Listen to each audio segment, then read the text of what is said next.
Assalamualaikum warahmatullahi wabarakatuh. Hello everyone, let me introduce myself. I am Rizky Wajibrat Saputra, people call me Rizky. Today, I will report my English lesson. The first topic is introducing text. Oke. Apa itu introducing text? Introducing text adalah teks yang digunakan untuk mengenalkan diri kepada orang lain. A type of text used to introduce yourself or others. Fungsi yang kedua adalah usually contains basic information such as name, age, origin, job, or hobbies. Jadi, introducing self ini juga digunakan untuk mengenalkan diri dengan informasi umum seperti nama, usia, pekerjaan, dan hobi. Tetapi biasanya introducing text ini bisa diisi dengan lebih banyak topik seperti tempat tinggal, nama orang tua, dan lain-lain. Biasanya dia hanya terisi dengan hal basic seperti nama, usia, pekerjaan, dan hobi tadi.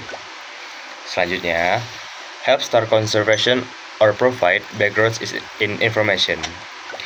Nah, selain dari mengenalkan basic information tadi, ini juga membantu untuk memulai pembicaraan dan mengetahui latar belakang seseorang.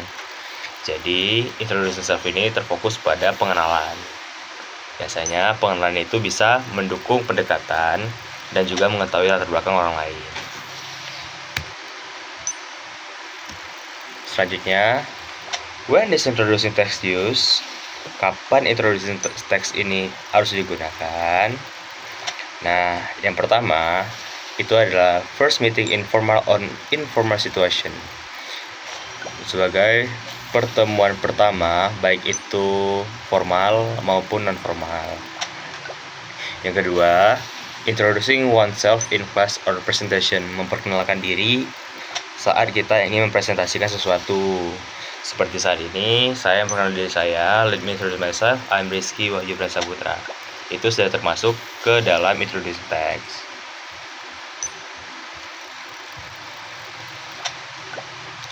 Selanjutnya adalah social interaction such as meeting new friends, sebagai interaksi sosial.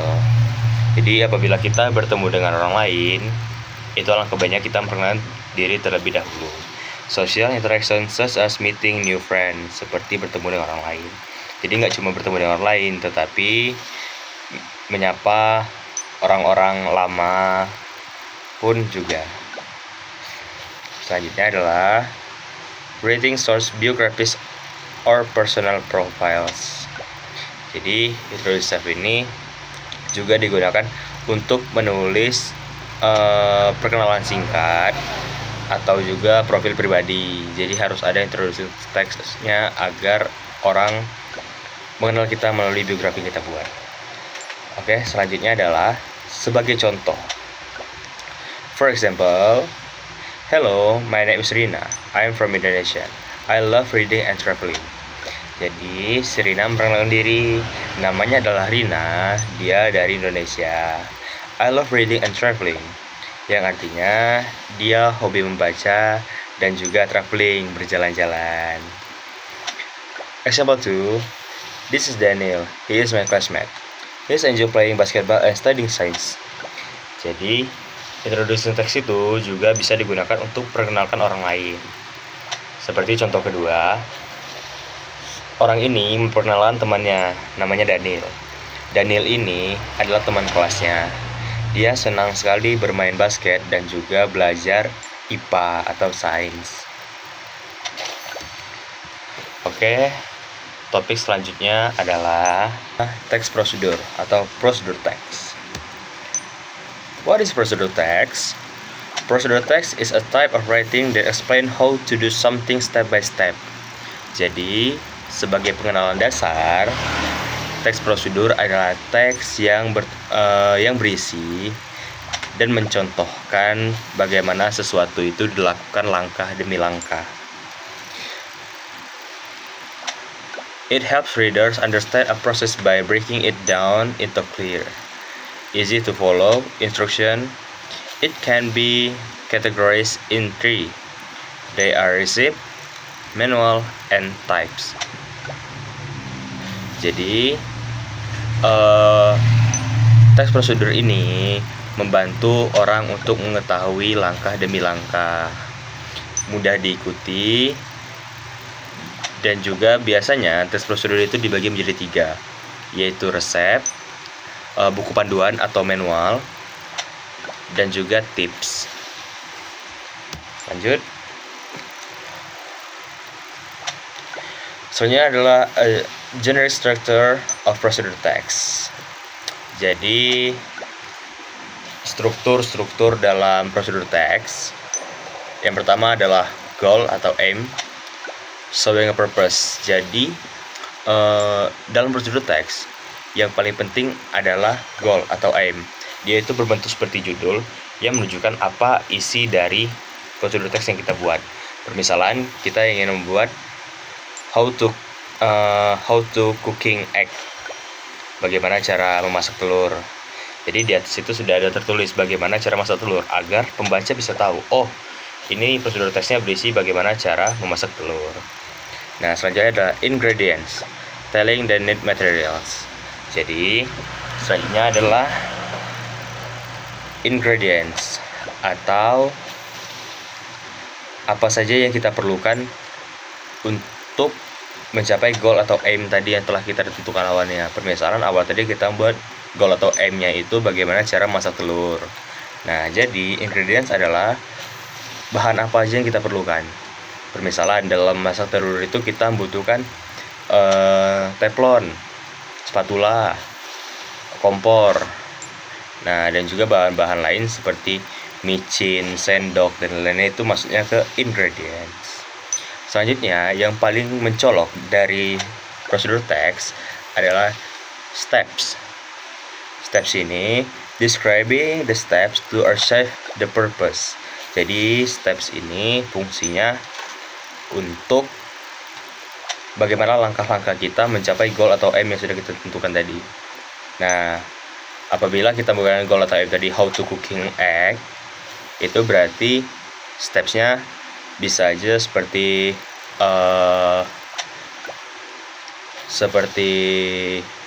menghidupkan kompor, memecahkan telur, dan lain.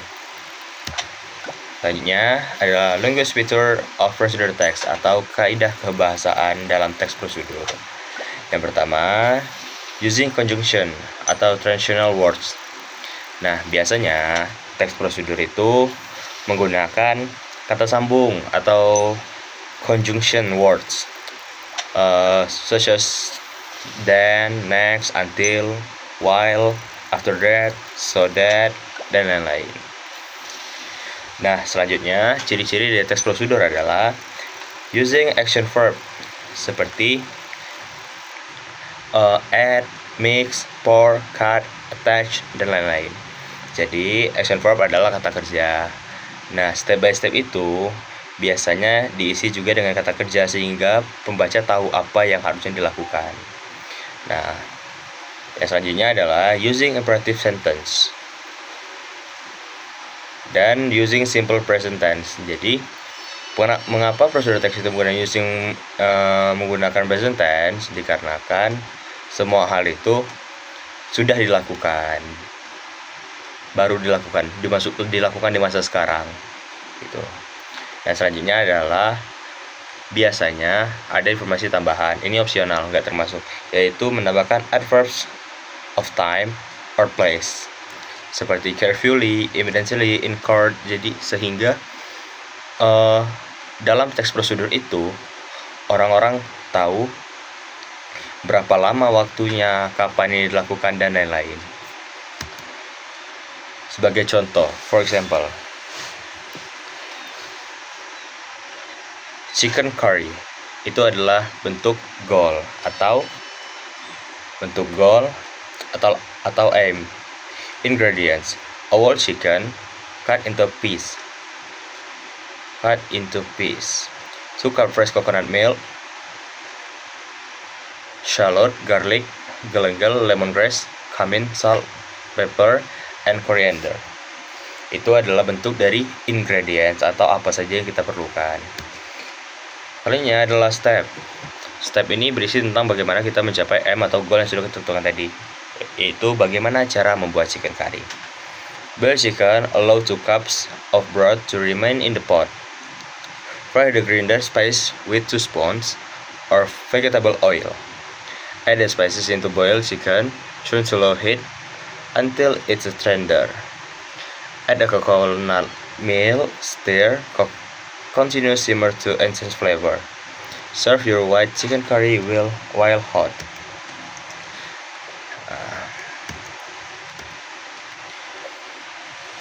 Terima kasih. Materi selanjutnya adalah descriptive text. Apa itu descriptive text? Descriptive text adalah teks yang mendeskripsikan mengenai sesuatu, baik itu hidup maupun tidak hidup, seperti manusia, tempat, dan lain-lain. Descriptive text is a type of text, a group of paragraphs that give description about an object, living, non-living things, such as person, place, or thing. Or it is a text that tells about what all things or person is like. Dan juga berisi tentang pembicaraan sesuatu dan juga bagaimana dan juga perkenalan lain. Things or a person is like. Next, struktur dari teks deskripsi. Structure of descriptive text. 1 is identification. Turn to place in the first paragraph. This part contains about the description of a person, place, animal, or object that will be described. Jadi, paragraf pertama itu biasanya berisi mengenai deskripsi dari apa yang ingin kita deskripsikan, seperti manusia, tempat, hewan, atau objek yang bisa kita deskripsikan. Yang kedua adalah description.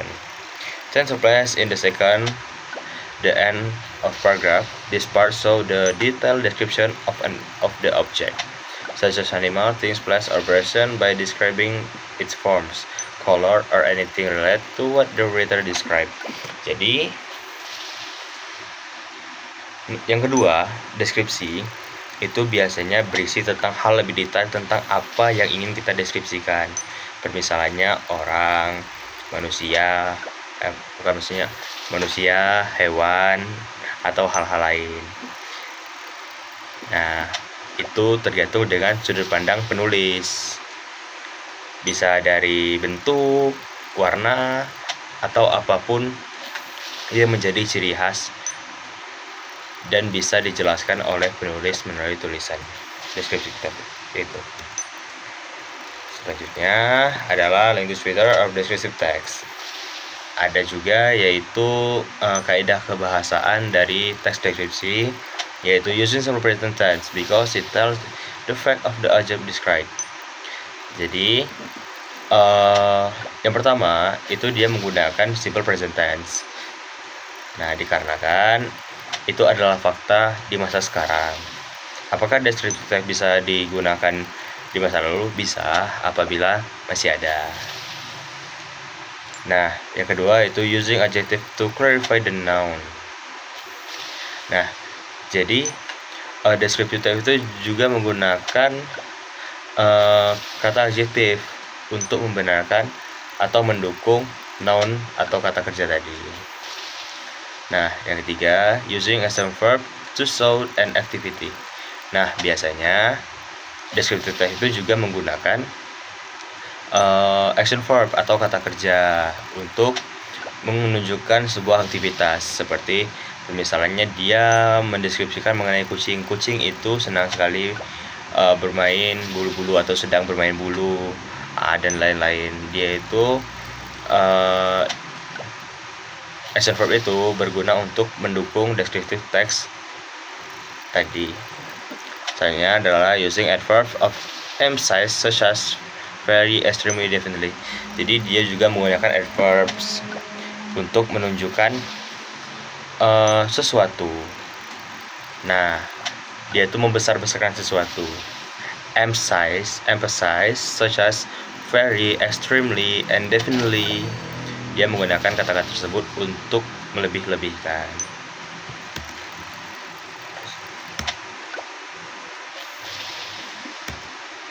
Seperti contoh, ini adalah my lovely cat.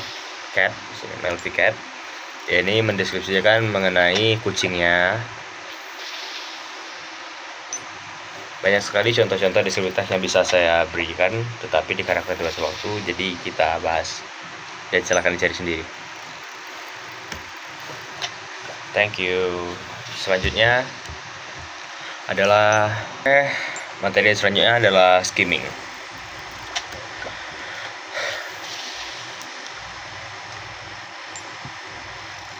Skimming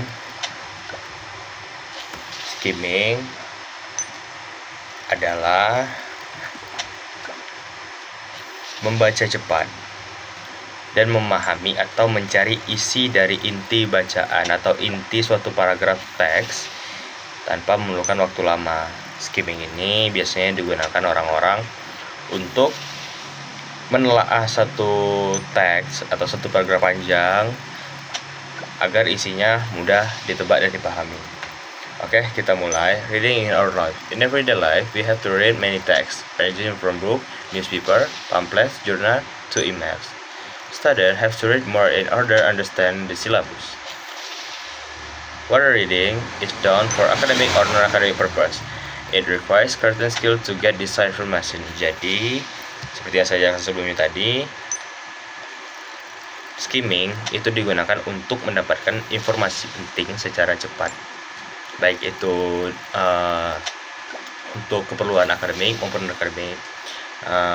Jadi skimming ini berguna agar orang-orang bisa membaca banyak tanpa memerlukan waktu lama dan mengerti lebih cepat.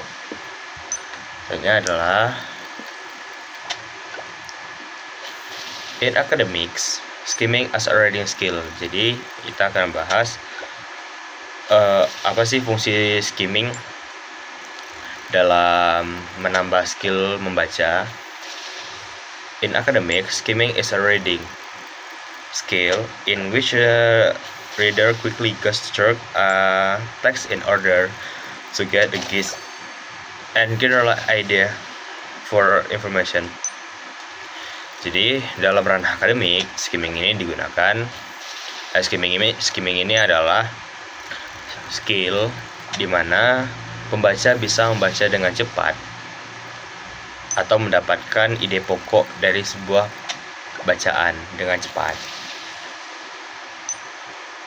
Ada juga beberapa definisi dari skimming. Menurut Konar tahun 2009, skimming adalah when we read quickly without pausing to study the details is called skim reading or skimming. Menurut Konar, skimming adalah di mana pembaca bisa membaca cepat tanpa berhenti untuk belajar dengan detail atau dengan teliti. Itu dipanggil skim reading or skimming menurut Konar. Tapi menurut Kumar pada tahun 2009, skimming is reading the text quickly in order to assess its nature and content. Jadi skimming itu adalah membaca teks dengan cepat untuk mengetahui isi pokok dan juga konten. Dan menurut Riff and Hamburg, skimming adalah when we skim an article, we quickly look over it to identify the main ideas and some of details. Jadi menurut Riff and Hamburg itu skimming adalah dimana saat kita membaca dan kita bisa menemukan atau mengidentifikasi satu main idea, satu ide pokok dari suatu bacaan. Selanjutnya Masih ada lagi beberapa pakar yang bicara seperti Kui pada tahun 2008, while skimming, you pick out only keywords in every sentence. Jadi pada saat skimming, itu kamu bisa mengambil satu kata kunci dan mengerti maksudnya. Nah, menurut Glassman, Dale pada tahun 2010, skimming is a pre-reading technique and should be done very fast. If it takes more than a few minutes, you're not skimming, you're reading. Skimming adalah teknik sebelum membaca yang membuat kamu itu membaca lebih cepat dan juga selesai lebih cepat. Apabila waktu kamu membaca itu kurang dari maksudnya lebih dari 5 menit, berarti kamu nggak skimming, tapi kamu membaca.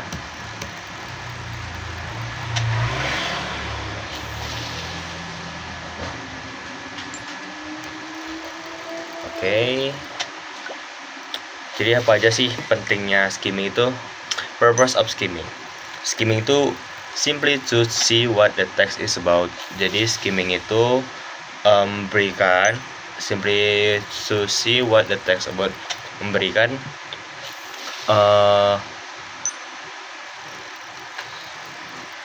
secara sederhananya itu memberikan kamu gambaran apa sih isi dari teks yang lagi membahas. Selanjutnya adalah glancing through the text to find keys, to stay fast a general curiosity, not to find answer to particular question.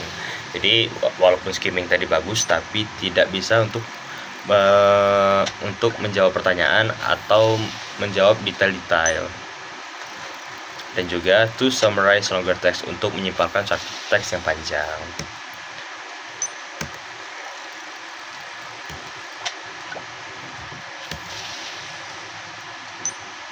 Jadi ada juga beberapa bentuk dari skimming. Skimming to overview. Skimming to overview, to purpose the method is get the outline of the material is about. You will be looking more at structure than content. Jadi yang pertama adalah skimming to overview, yaitu membaca cepat untuk menyimpulkan.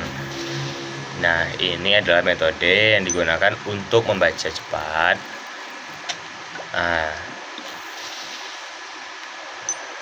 Dan menentukan apa yang sedang dibahas oleh teks yang sedang kamu baca. Selanjutnya adalah skimming to preview. Skimming to preview itu digunakan pada saat kamu membaca lagi. You purpose to gather as much background information as you can to subject without too much time on it.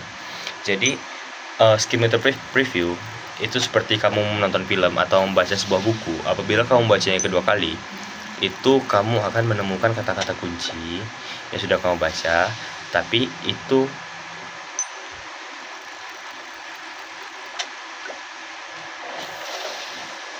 untuk mendapatkan informasi lain tanpa memerlukan waktu yang sangat banyak. Selanjutnya adalah skimming to review. You will use the method when you have already read materials and you purpose it familiar yourself with the content. Nah, jadi yang review ini setelah kamu membaca sebuah buku dan kamu ingin mereviewnya, jadi kamu membaca ulang. Metode ini berguna saat kamu setelah membaca dan membiasakan diri dengan apa saja isi-isi buku itu. Nah, jika kita ibaratkan dengan buku, overview, preview, dan juga review, itu keduanya saling berkaitan. Skimming untuk overview itu seperti sebelum kamu membaca. Skimming to preview pada saat kamu membacanya. Dan skimming to review itu pada saat kamu sudah membaca.